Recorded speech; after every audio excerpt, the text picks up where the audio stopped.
Yo, what is going on, guys? It is Dion, and I'm back, and it's lit, man. I haven't done a stream in like at least 2 months, probably. I don't think I've done a stream all seasons for MLB. So since it's the first one, we're gonna be kind of loose with this, I guess, and we're just gonna play around with it. So yeah, man, we definitely gonna jump right into this. We're gonna go look at some starting lineups, things like that. Let's just refresh this real quick, okay? So we got quite a few lineups out a bit, quite a few pitchers that definitely gonna stack against today. And let's start off with pitchers, man. Let's get into it. First off, the highest salary pitcher today on the board is Johnny Cueto. Now this is a guy who he's been pitching pretty good, man. He gets a decent matchup here versus the Reds, and I think Zach Kozart's out the lineup, so it makes it even better for him. But he's a guy that I'm not really feeling too much. He kind of pitches to contact, and then sometimes he get away with the strikeout at the end. But I just don't like guys that kind of pitch to contact. But he does have a solid swing and strike percentage at 10.4, so it's kind of weird when you look at it that way. He has a 10.4 swing and strike percentage and an 88.6 zone contact percentage. So that means he's not missing too many bats in the zones, but I guess he's getting a lot of people to chase. And I'm not quite sold on his Reds team chasing a lot of pitches. We can kind of go look at some things real quick. I'm not gonna make this video like an hour like I usually do, but let's see. Let's go look at plate discipline for the Reds. Let's see how are they up. It's funny because they're like top 10 in strikeouts versus righties, but I don't think. Oh, I'm on player. I'm the worst. Okay, so we're on team now, so we're good. Let's go see where they rank in swing and strike percentage. So they're 24th right now, so that's pretty darn good. But for some reason they strike out and they're making a lot of contact. So I guess like they're basically piling up the pitch count, I guess you can say. But they end up getting oh, why am I stuttering already? They end up getting struck out. So it's kind of, do I really want Cueto in this situation? Kind of like Dallas Keuchel. So I'm probably leaning towards him for the higher price guys, just because I like his numbers. And the funny thing is, people will look at how he's been getting shelled and realize he does that on the road. And I think he's had a whole bunch of road starts. I think he has one home start, and that was against the Tigers, and he pretty much handled them. So let's go look at it real quick. Okay, yeah, so he's pretty much only had one home start. He went 8 innings, 4 Ks, and the Tigers do pretty good versus lefties. So that's a pretty solid number. He's still the velocity's down a little bit from last year, so that might be why he's struggling a little bit. And plus he's on the road, but he's an extreme ground ball pitcher, and the FIP is still good. So when you see something like this, like the FIP is actually good for him. He's not giving up home runs, which is what we like. And let's just go look at it, man. We can even see from last year in 2015, he had a 1.46 ERA at home, 3.7 on the road. So he hasn't given up a run at home. He's only had one home start and then a 5.84 on the road so far this season. So I don't know if it's really because of the velocity or if it's the road splits, but I might take a chance on him in the tournament today. I'm not running any cash games, but people will see that he's been getting shelled. He's giving up a 289 batting average to righties and think, man, let's stack against him. But I'm gonna throw out some numbers against for him right now. He has an 11.7 swing and strike percentage and an 82.3 zone contact percentage. So he's really getting a lot of misses. I guess he's just not getting the strikeouts, or he's just not getting the strikeouts, and he's giving up hit and inopportune time. So it's tough, but I actually like him today. And the Twins are Kane 26% of the time versus lefties. So man, Keuchel at home, and the Twins are pretty much striking out against the world against lefties. So I like Keuchel a little bit, man. The price not too hefty for me, 10.5. You can still make some things work. You get some nice bats here. You probably fit like one or two 4K guys in here, and then go value elsewhere. But I like Keuchel a lot today. I'm gonna take a look to see if anybody actually is watching. I got one viewer.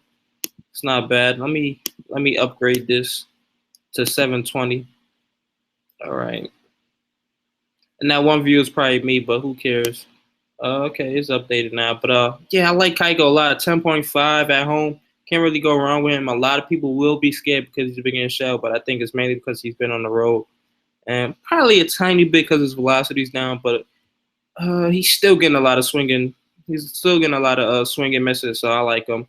Gio's a guy I'm not even really looking to touch. The Royals, they really have what, two good lefty hitters. That's Kendrys Morales and Lorenzo Cain, and they haven't had a lot of plate appearances versus lefties, but they haven't been doing they haven't been doing extremely well against them, and they just don't strike out enough, man. I want to go look at it, and KC doesn't strike out much versus lefties. I think it was like 19 or 18%, so that's pretty low for a guy. Gio Gonzalez on the road who has some trouble sometimes with his control, so they're a very disciplined team as well. So probably don't really want to pick on the Royals, especially with Gio Gonzalez on the road.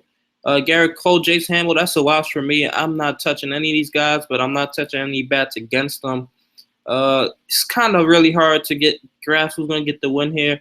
I'm just not sold, man. But if I was to choose anybody, it'll probably be, if I had to choose between the two, it'd probably be Garrett Cole, just because the Cubs have been known to strike out more versus righties, and the Pirates just don't strike out at all. And they're at home, so I can see them kind of getting to Hamill. I think McCutchen has some good BVP on them. Let's go take a look at BVP real quick. I like to use RotoWire for all these things. Okay, it's not that good, but oh no, it is 9 for 30 with 4 extra base hits, 2 home runs, a walk, only 5 Ks, 322 on base percentage. But it's a big ballpark, so I really don't see much home runs flying in this game today. I don't think neither of these guys are giving up a lot of hard contact, so it's a watch for me. Nate Karn's a reverse splits guy, so it's tough. And Oakland's probably going to throw out a bunch of lefties at them, but they don't strike out. Also, they don't strike out that much, so a pretty disciplined team. But if I'm skipping ahead to the players, but if I'm touching anybody from Oakland side for like as far as bats go that I expect to be in the starting lineup, it might be Crush Davis, man. Nate Karn's a reverse splits guy. He gives up a lot of hard contact to righties, man. And Crush is a reverse splits guy who hits righties as well. So and he has a lot of power versus them. So if it's anybody I'm touching from Oakland, it'll be Crush. But we can move on now to Wainwright. Now I think a lot of people will take Wainwright today because of that price tag. And I'm not sold on him today. He's not really getting a bunch of swing and misses. We can go look at his numbers right now. Adam Wainwright. Let's go real quick. Make this quick. Just for you guys. I know he had some pretty bad matchups, but still, I didn't click it. A 6.9 swing and strike percentage, man. The league average for starters is like 9 point something. I can't remember exactly. 95.2. So he's not missing any bats in the strike zone. He's not a guy that's going to overpower you anyway. I don't think he's really getting that many ground balls. So let's go see if we can find it. If it's up here, we'll go to splits. Let's see if he's getting any ground balls. Look at the ground ball to fly ball ratio. Really not getting any ground balls versus lefties or righties.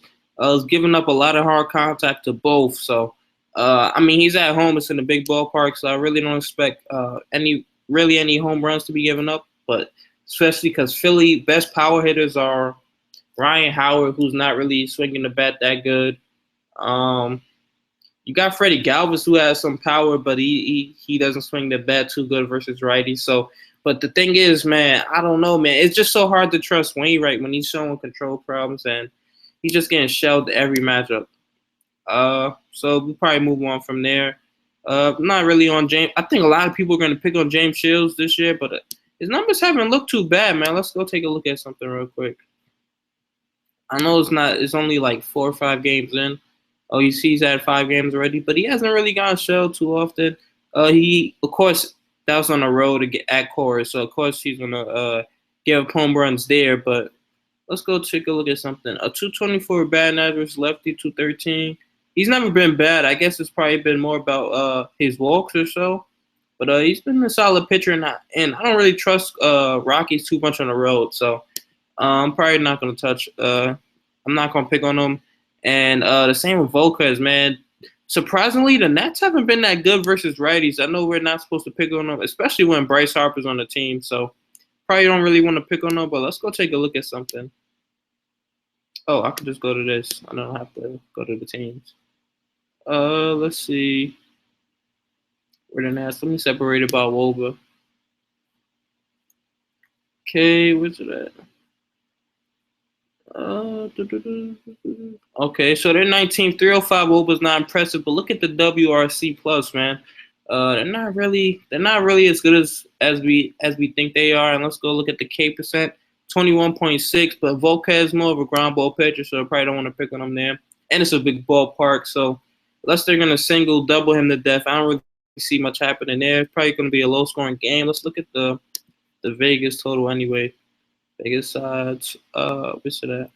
Okay, 7.5 KC, 120 favorites. So I don't really see much runs being given up there, especially KC bullpen pretty good. Bartolo Colon, I think a lot of people are going to take him, but I don't trust him, man. I don't trust him. He's known for giving up quite a few hits to lefties. And there's really not much merit to taking him. So, okay. Let's see who else we have. AJ Griffin. He's a guy that people probably pick on. I think more just because it's the Blue Jays and they kind of been heating up a little bit. But let's go actually look at his numbers, man. His numbers are not bad at all. AJ Griffin. Splits. So I know it's limited sample size, but 208 batting average or 15 innings. Well, 58 batters from lefties from the left side of the plate. Then you got 41 from righties, and he's been containing them pretty much. And then we'll go look at career. We don't really have much to gain off him, but I do know he's a fly ball pitcher. Damn. In his career, he's only given up a 228 batting average to lefties, a 219 to righty. The WOBA's not even above 300, but he hasn't. So I don't know how much I really want to pick on him. But I do know the Blue Jays are at home, and that's where they usually explode at, and they got a bunch of power hitters, man. And I'm actually going to have some exposure to Blue Jays. I might make a Blue Jays stock. But A.J. Griffin, if you just look at the numbers, he's not a guy you really want to pick on. But, man, he's a fly ball pitcher. Let's go take a look at something real quick. He's not a guy that misses a lot of bats. So if you look at this ground ball to fly ball ratio, oh, man. You don't really want to give up a lot of hard contact either to Blue Jays, and let's see what he's doing. 31.3 to righties. That's a little bit above average, so I guess you kind of pick on him there. And also, let's go look at his K stuff. 19 to lefties, 21 to righties. But let's go look at it this year. I know it's a small sample size, so you really can't bank on that. There's not much on him. 17 to lefties, 17 to righties, so it's definitely not missing bats. So I know eventually, man, and these Blue Jays are about to start exploding again. They've been kind of cold, man. They've been striking out a lot this year, but I don't think AJ Griffin's that guy that's gonna be the one to do it to them. And let's go look and see if he's actually getting any swings and misses in his starts. 7.1 swing and strike percentage, giving up 86.4 zone contact percentage. So, man, Toronto Blue Jays, that could be pretty sneaky. A lot of people probably be on them though. Just because I think a lot of their prices have come down, so it makes it easier. And they're at home. That's where they usually explode. Jared Weaver, another fly ball pitcher in the hitter's park. So I'll definitely have some Brewers exposure. The batting average is giving up a lot more to lefties than righties, and the Brewers lineup is mostly righties. But, man, he doesn't miss bats at all either. Let's go take a look at it. Let's see. Okay, so Villar. Okay, same lineup from yesterday. See Jared Weaver. 351 batting average, small sample size, 241 to righties, but still giving up 4 home runs. The FIP is horrible. It's not really stranding anybody. Like I said, the ground ball to fly ball ratio is pretty bad this year. So get a guy like Ryan Braun, Chris Carter who hit, and of course my house phone will go off. Let me freaking go change. Damn, my freaking mom's calling me during the middle of a stream. I missed that call. Okay, let's go. R.A. Dickey, Jimmy Nelson. Not too many guys I really want to pick on, but I don't want to have any exposure to them. You never know how he's going to be with that knuckleball. Jimmy Nelson. Angels just don't have the hot. Angels offense just isn't that good, man. So I don't know how to feel about those guys. Let's see. We also have Jeremy Hellickson. I might pick on him with some lefties from the Cardinals. They've been swinging the bat pretty good. I think they're the highest scoring offense in the MLB.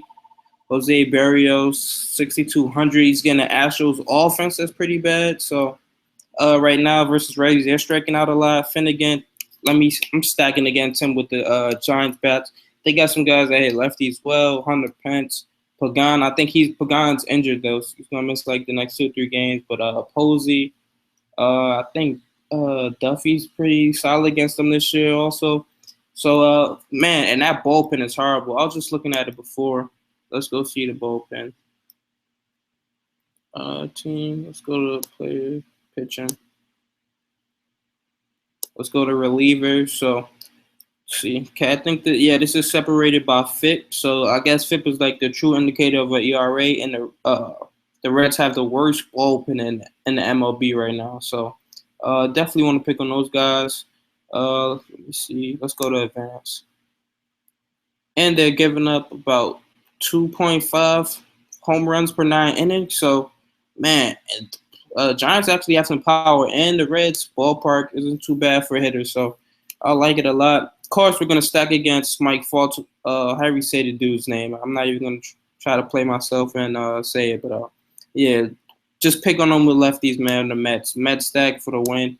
You don't even need to know just any lefty from the Mets, and you're good. Let's go look at his from last year. His last year number 2015 gave a 328 batting average to lefties, and 2014 333, 2015 298 to righties. So you can just full stack that team, man. It's just it's unbelievable. So I like him. Also, we got John Gray, 5,500. Can't go wrong there. This guy is considered like, I think it's because he plays in cores a lot, so he's been getting shelled. But this guy actually has some good stuff, man. I think he was the 3rd overall pick, and I can't remember which draft. But man, the Rockies got this guy priced way underowned because he plays in cores, and he's just been getting nothing but home games, and it's kind of got his price down because he's been getting shelled there. But let's go look at Jonathan Gray. Let's see his plate discipline. He's generate 10.5 swinging strike percentage is pretty good. 82.9 zone contact percentage. So he's missing some bats. Just that he plays in a bad ballpark where it's easy to give up home runs. So he's been getting shelled in the 5,500. He's too cheap. Graveman, not a guy I want to pick on. So we go to catchers now. My favorite catchers of the day have to be Buster Posey, Yadier Molina, and Lucroy. Lucroy's the reverse splits guy too. The Jared Weaver's not really giving up much to righties, but man, he's not missing any bats. So we just need some BABIP to be in our favor for Lucroy. Posey's career lefty masher. Molina's hitting righties pretty good. Philly's bullpen's not that great. Hellickson's decent. He's been pitching pretty decent this year, but he's so inconsistent. So if we have one of those off games, I could see a Cardinal stack going off. So that's about it for catchers for me. First baseman, my favorite first baseman is Duda, 337 WOBA, 288 batting average. We already told you all the lefties versus Fulton. I can't even say that. I'm just calling Fulton. E5, so cheap, man. We know he mashes righties. He's at home. AJ Griffin's not missing any bats. You can't go wrong with E5 here. His price has finally come down. And he's so easy to play today. So. Next, I want to play. I think Young Ho Park. He has too much power, but I don't really know how he does versus lefties because he hasn't had many plate appearances. He's 0 for 6 this year versus lefties, and I want to go look for his splits to see how he did in Chinese league or wherever he played at. And there's no stats on it, so I don't know how he does against lefties, but I do know he has a bunch of power. So maybe if you're feeling lucky, man, you think Keiko's just gonna keep stinking it up. Young Cole Park, he'll probably be batting 5th or 6th today, since it's a lefty. But I don't know how he does versus them. So let's go see if they put out the lineup yet for Minnesota. Nope, they didn't put it out yet. But I do know this guy has his power is through the roof. His isolated power against righties is 400 something, I think, if I'm not mistaken.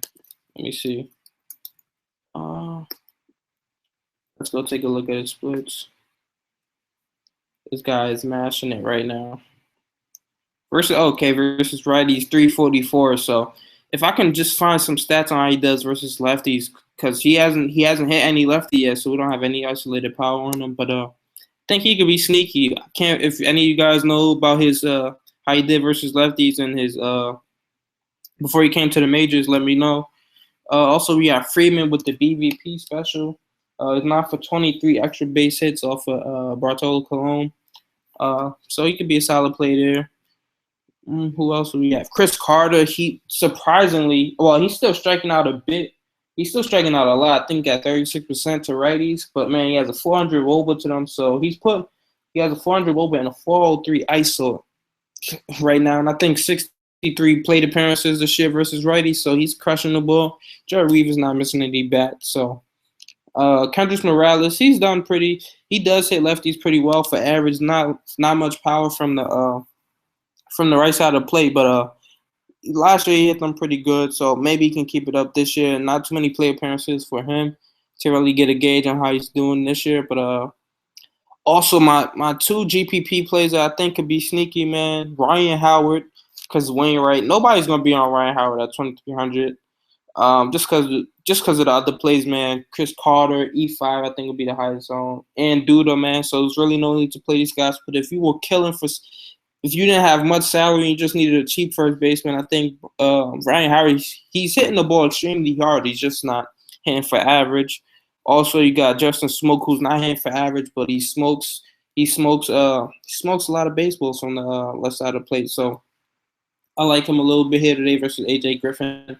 That's only in tournaments if you're really desperate and you got some other bats that you really like. So second base, not too many second basemen that I like today. It's mainly just Neil Walker, Kelby Tomlinson. Kelby Tomlinson, if you need a cheap bat too. In 70, he doesn't have a full season of play under his belt, but from last year to this year too, I did the math and added it all together and came out with the average. He has a 329 batting average and 78 plate appearances versus lefties from last year to this year. So not a bunch of power, but man, it's Finnegan, man. We want to stack against them. We want to stack against that the Reds, man. If you really want to win the tournament, that could pay off for you. So I'm either on Neil Walker or Kelby Tomlinson, depending on where I allocate my salary to. So third baseman, a lot of people are going to chase the BVP with Arenado, not knowing that, man, he probably got most of those home runs playing in Coors when James Shields was pitching in Coors. James Shields actually been pretty solid this year. He can be sneaky. I probably don't want to pick on him because the Rockies do have a lot of speed. And they still have power outside of Coors, but it's just not as consistent. So Josh Donaldson, if I play him, it will be mainly if I'm doing a Toronto stack. I don't really like him for the one-off play. But I like Carpenter. His WOBA, I think he's at a 350 WOBA, 211 ISO, so he's hitting the ball extremely hard right now. We also got Beltray, maybe if you're feeling lucky for Texas stack, and Toronto hit a friendly park, man. That he just get a hold of one of those knuckleballs is gone. So I like Beltray a little bit. Michael Franco, he's been a reverse splits guy, and freaking not Carpenter. Wainwright just giving it up to everybody. Don't really know if he has much. He doesn't really have that much power to really smoke one out of St. Louis, but who knows, man? The way Wainwright's been pitching, hey, I can see Philly getting 4 to 5 runs on him. Who else do we have? David Wright is a part of that Mets stack. I might have to play on DraftKings, man. You can literally stack the whole Mets team versus them. Let's go see where ATL bullpen ranks. Let's see where they're at in FIP. Let's see if we can find them. Okay, so they rank 22nd, giving up the 4.29 ERA for their FIP, though. So not too bad. I think you could still stack against them. The Mets are at home, and they've been dominant, man. They've been getting a lot of home runs lately, too. So I like them, and they just got locked down by Bumgarner last night. Well, yesterday, so I know they're going to bounce back today. You got Duffy in that Giants stack. I like him a little bit. Who else do we have? There was somebody else I wrote down, but I didn't see his name. I missed his name, but I'm gonna bring him up. I like Blanco if he plays today, man. Let's go refresh this. He's been hitting righties pretty good, but he never gets playing time. I think he only has like 29 plate appearances this year, something like that. So he's not really getting that many playing time. He's not getting that much playing time. I think Galv's still basically stealing all of it. So We can move on from third base and we go to shortstop now. The shortstops I'm looking at as dribble. That's what we call him, man. As dribble Cabrera. As a joke, we call him as dribble. Uh, any lefties versus faulty, man. I'm just liking any lefties versus faulty. Freddie Galvis for freaking. I don't even know why I like him that much, but he has a lot of power. So and Wainwright's been giving up a lot of hard contact, not a fly. He's pretty much been a fly ball pitcher this year. Let's go see. Uh, it's only what 4 or 5 games. Look at that whip: 1.70, 7.16 ERA. Only got one win. Let's see. Moderate ground baller, so he's not really missing too many bats. A 4.55 K per nine. Golly, 333 BABIP this year. It's hard. It's kind of hard not to like anybody versus him right now. The only reason why I wouldn't is because he's at home. Who else we have? Jonathan Valor, and after that, that's about it for me because we like lefties versus Jared Weaver. So any other shortstop after that is tournament only. Not really feeling too many of them. So we go to the outfield. Of course, you got the usual guys like the Harper Trout. You can play any day. Cespedes and the Mets stack. But I like Ryan Braun a lot today. Man, he's crushing it right now too. 452 WOBA, 224 ISO. The righties this year. I know it's limited because there's only like 20-something games in, but still, man, that's pretty darn good. Any lefty versus faulty Conforto, you got them in there. Jose Bautista, if I go with the Blue Jay stack, we already know his isolated power is through the roof. Who else do we have? Let me look at my list. I like a Double Herrera, 380 WOBA, the righties. He's pretty solid. Of course, Carl. If you guys really believe that James Shields is gonna die, because I think a lot of people are gonna have a lot of Coors bats today. Well, a lot of Colorado bats today. I can see it working out, man. San Diego's not I don't even know what the park is really like because I see a lot of lefties hit home runs, but I don't know if that's because of the pitchers or because of the ballpark. So I have to do more research on that to see how. I think they brought the fence in. I'm not sure. Also, Granderson, we know any lefties versus faulty. Hunter Pence, he's sent lefties pretty well this year. I like Michael Saunders in a great spot. I even like Span a little bit, man, because I think if they get into it, if you're doing a giant stack though, because I think they can get into that bullpen pretty early if they start lining them up. Who else do we have? Kobe Rasmussen, a one-off, but I didn't talk about. That's the pitcher I didn't talk about. Cheerios, man, that's what I call him. Jose Cheerios, man, he's one of the Twins' top prospects, man. He has a pretty good K per nine. I think it's like at 11. He got shelled last game, but he still was getting a lot of swings and misses in that game as well. So, and he did the Astros team that strikes out. I did talk about him. Never mind. I remember I said that. I'm all over the place right now. I haven't done a stream in like 10 years. So, okay. Who else do we have on this list? I like Hazel Baker, man. Let's look for his name real quick. Where's he? Okay, got him at 3K, man. We don't know if he's gonna start, but if he does, man, you just have to play him. I think he has. I didn't even write down his numbers, but it's pretty much a high woe. But we all know that. Let's go take a look. Cardinals. Oh, they even go to player. All right, now let's go look versus righties. Advance. All right, so Hazel Baker with a 415 WOBA and 61 plate appearances, 343 BABIP, 358 ISO. So he's smoking the ball right now. So might have to have some exposure to him versus Hellickson if he's batting first or second. Then after that, I think we missed Lorenzo Cain, a career lefty hitter at 3,100 versus Gio. Bad ballpark though, but and Gio's been pitching pretty good, so I probably don't want to have much exposure to him. And I already said, like I said earlier in the video, was he at Crush Davis, man. Chris Davis, 2,900 versus Nate Carnes, a reverse splits guy. So that's about it, man, for this video, man. Hopefully you guys appreciate it. I haven't done a stream in like 10 years, man. Hopefully it was pretty good. I know I stuttered a little bit, but got to get back into it, man. So that's it being said, about to end the stream, man. Hit me up on Twitter, Daily FD Lineups. So we got to end it right there. With that being said, peace.